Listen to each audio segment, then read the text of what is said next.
Bismillah ar-Rahman ar-Rahim. Assalamu alaikum. Peace be upon you all.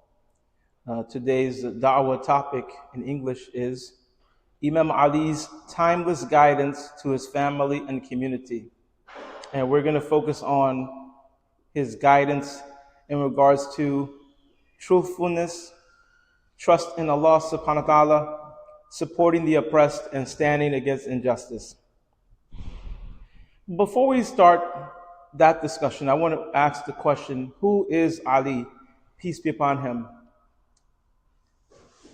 First and foremost, Imam Ali, peace be upon him, is the cousin and son-in-law of Prophet Muhammad, peace be upon him and his family. Imam Ali was the first person to accept Islam, or the first male to accept Islam.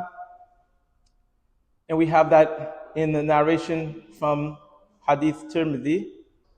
After Allah commanded the Holy Prophet to warn his close relatives, and we see that in chapter 26 of the Holy Quran, verse 214, Prophet Muhammad, peace be upon him and his family, declared in front of his closest relatives that Imam Ali is his brother, his heir, and his successor.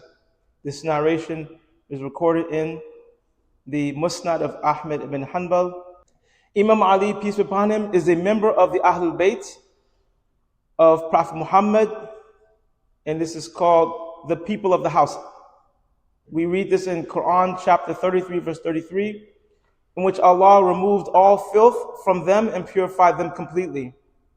The Ahlul Bayt is Prophet Muhammad, his daughter Fatima, peace be upon her, his cousin Imam Ali, and his grandchildren Al-Hassan and Al-Hussein, peace be upon them.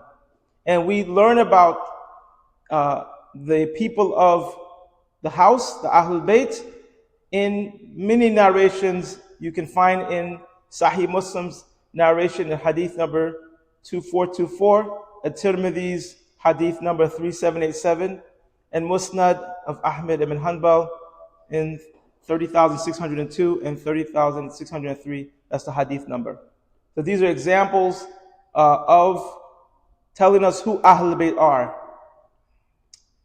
Imam Ali, peace be upon him, is part of the two weighty things, the Thaqalain, that the Prophet left for the Muslim nation when he declared, I am leaving you two weighty things. Inni tarik fikum al-Thaqalain. I am leaving you two weighty things. Kitabullah, the book of Allah, that's the Holy Quran. And my descendants, وَعِتْرَتِي أَهْلَ بَيْتِي, the people of my house. And you can find this narration in the hadith collection of Sahih Muslim, number 2408a, At-Tirmidhi, hadith number 3786, and Musnad of Ahmad, hadith number 11,147, in which the Prophet declares at the end of his time that Imam Ali, or that the Ahlul Bayt are part of the weighty things, the two weighty things. Imam Ali, peace be upon him, was declared by Prophet Muhammad after his farewell pilgrimage to Mecca, shortly before his passing, that he is the Mawla, or the guardian of the believers. When he said, Man kuntu mawlahu fa aliyun mawlah, whoever I am his guardian, Ali is his guardian. And this is in At-Tirmidhi, hadith number 3713, the Musnad of Ahmad ibn Hanbal, in those three numbers, 18,464 and so on, and Ibn Majah's hadith number 121, and An-Nasa'i's hadith number 79. So Imam Ali being declared as the Mawla of the believers, this is what established Imam Ali's right to be the authority over the Muslim community after the Holy Prophet, peace be upon him and his family. Imam Ali, peace be upon him, is the first Imam and rightful successor of Prophet Muhammad, peace be upon him and his family. And we want to, before we get into the subject of the timeless guidance that Imam Ali left for his family and his community, we have a statement from a person known well in Islam, Ibn Taymiyyah. He was a scholar of the 13th and 14th century of the Christian era. In his book, Majmu'ul Fatawa, or compilation of legal rulings, book number 4, page 496, he writes, and this is just for not only us, but really for anyone who wants to really know about the understanding of who Imam Ali was. He said, أما كون علي بن أبي طالب من أهل البيت فهذا مما لا خلاف فيه بين المسلمين. As for the fact that Ali ibn Abi Talib, that's Imam Ali, was one of the Ahlul Bayt, this is something about which there is no disagreement among the Muslims. Again, this is in the 13th and 14th century of the Christian era, and this was known that Imam Ali was of the Ahlul Bayt, which we just said, the two weighty things that the Holy Prophet had left the Muslim community.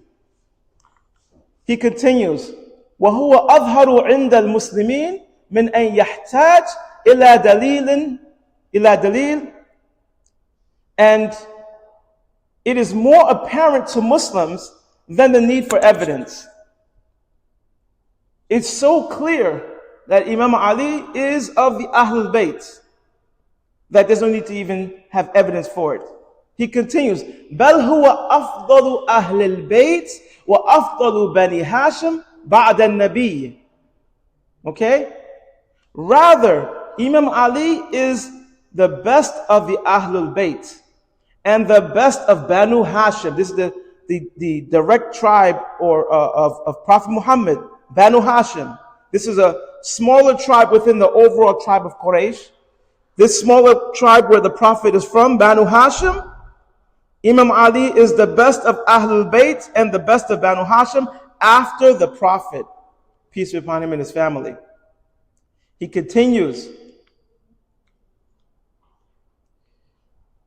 وَقَدْ ثَبَتَ عن النبي أنه إدار كساءه على علي وفاطمة وحسن وحسين فقال اللهم هؤلاء أهل بيتي فأذهب عنهم الرجس وطهرهم تطهيرا صلوات اللهم صل على محمد وآل محمد. So I want you to pay close attention that these are not the words of someone who is a Shia to Ali. This is the words of a scholar well known as Ibn Taymiyyah.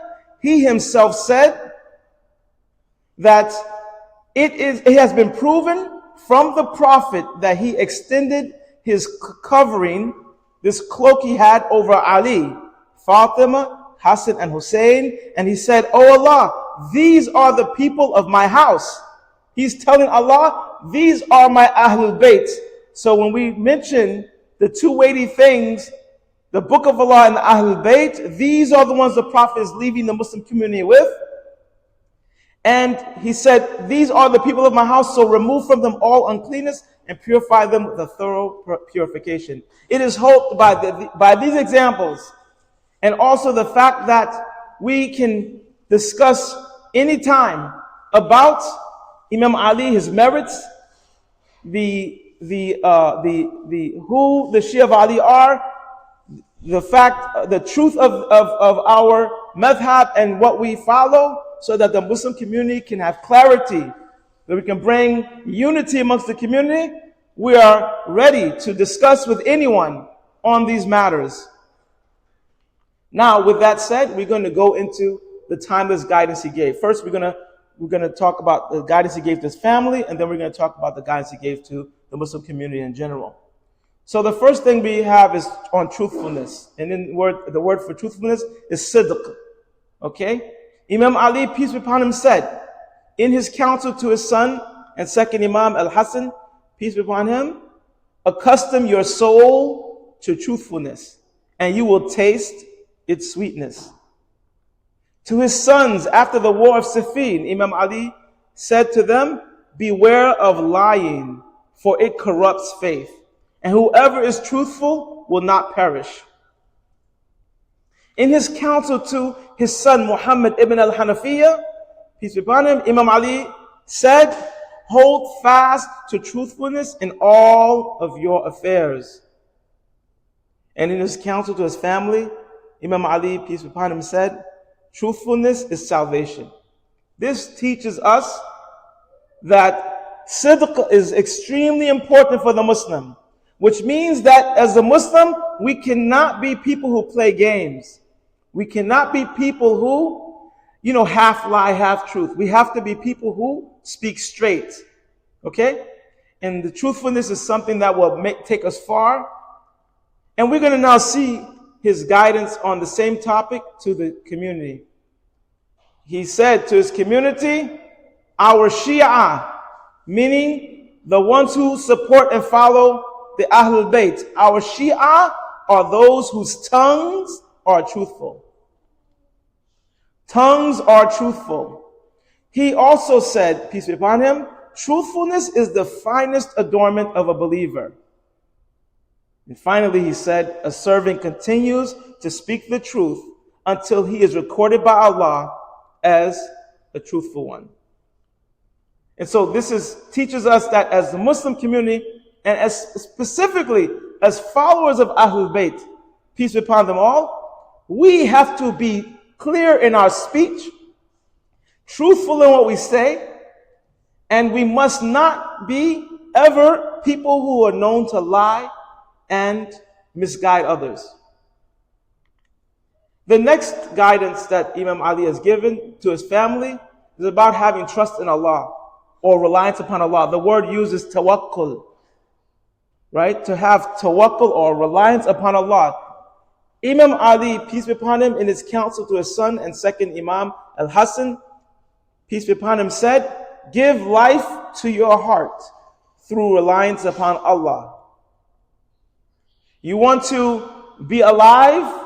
You want to be spiritually at a point of confidence, of security in yourself? Have tawakkul upon Allah. Have this reliance and trust in Allah. In his counsel to his sons, Imam Al-Hassan and Imam Al-Hussein, who respectfully are the second and third Imams of the Ahlul Bayt, and for the community of Muslims, place your hope, your raja, in Allah. Whatever your hope is, whatever you have yearning for, what you really want, have it in Allah, not in others. In his counsel to his sons, Imam Ali, peace be upon him, said, whoever relies on him, meaning Allah, Allah suffices him. Okay? Allah becomes sufficient only to him. In other words, he doesn't need anyone else. She doesn't need anyone else because their trust is upon Allah subhanahu wa ta'ala. In his counsel to his family, Imam Ali said, reliance upon Allah is a fortress that cannot be destroyed. In his guidance to the community on the same subject, Imam Ali, peace be upon him, told them, whoever relies upon Allah, Allah suffices him. Reliance upon Allah is the rank of those endowed with spiritual insight. When you rely upon Allah, only Allah, Allah shows you the reality. When you rely on others, you become blinded from the reality. Place your trust in Allah in all of your affairs. Okay? Every affair, we give it to Allah to manage it. Whoever places his hope in Allah is never disappointed. You see, many times we fall short, okay, and we become, as they say, sorry, okay? It's because our hope was in others, and those others failed us.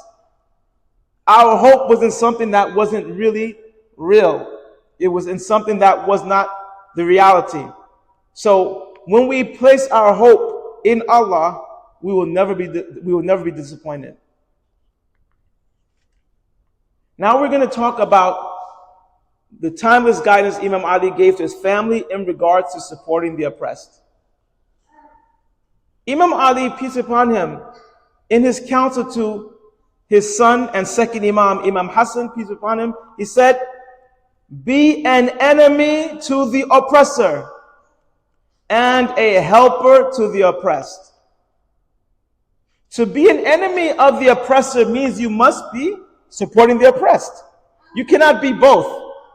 But we, as the followers of Ahlul Bayt, we must be an enemy to the oppressor. We have to see the oppressor for who he or she is, and we are their enemy. In his counsel to his sons, Imam Ali, peace be upon him, said, support the oppressed. In his counsel to his son, Muhammad ibn al-Hanafiyyah, peace be upon him, Imam Ali, peace be upon him, said, lift oppression from anyone who is oppressed.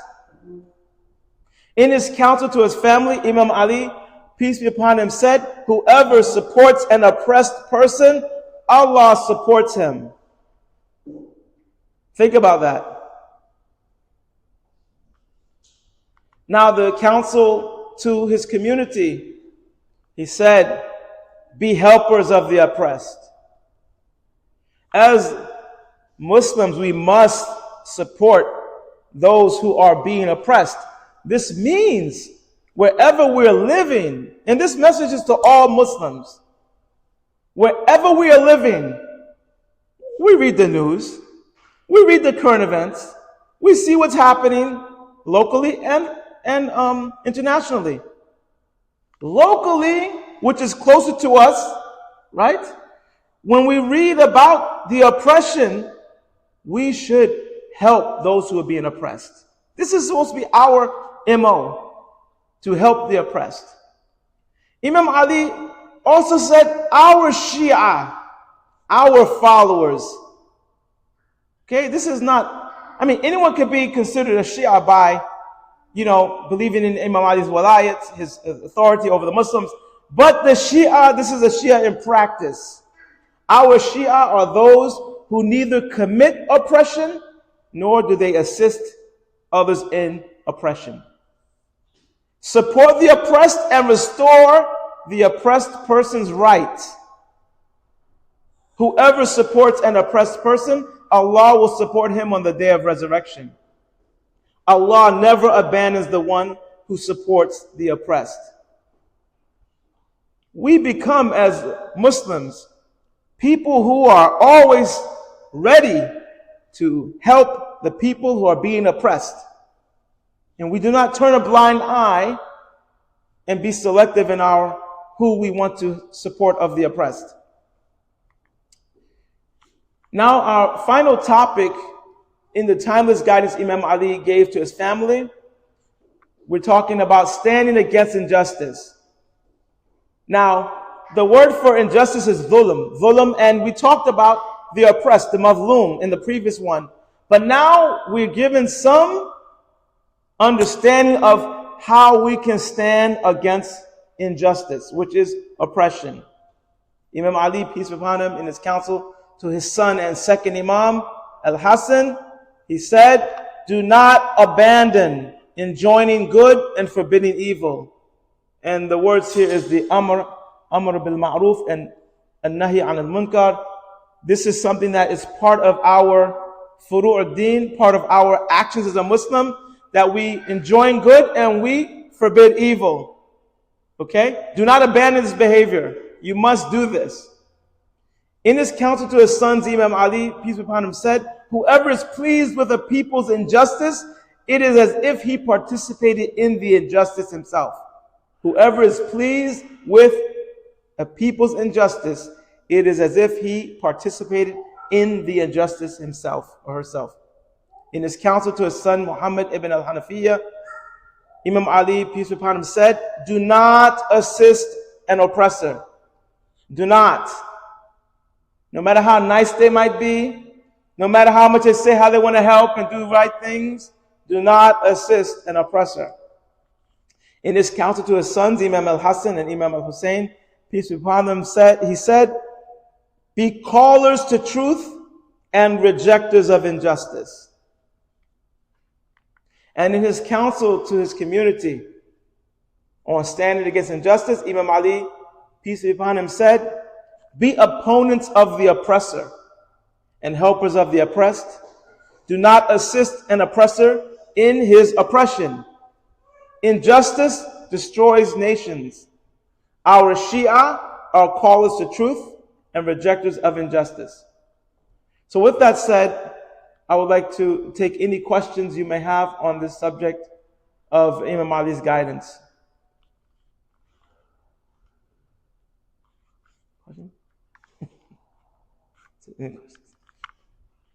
Okay, thank you very much. Assalamu alaikum wa rahmatullahi wa barakatuh.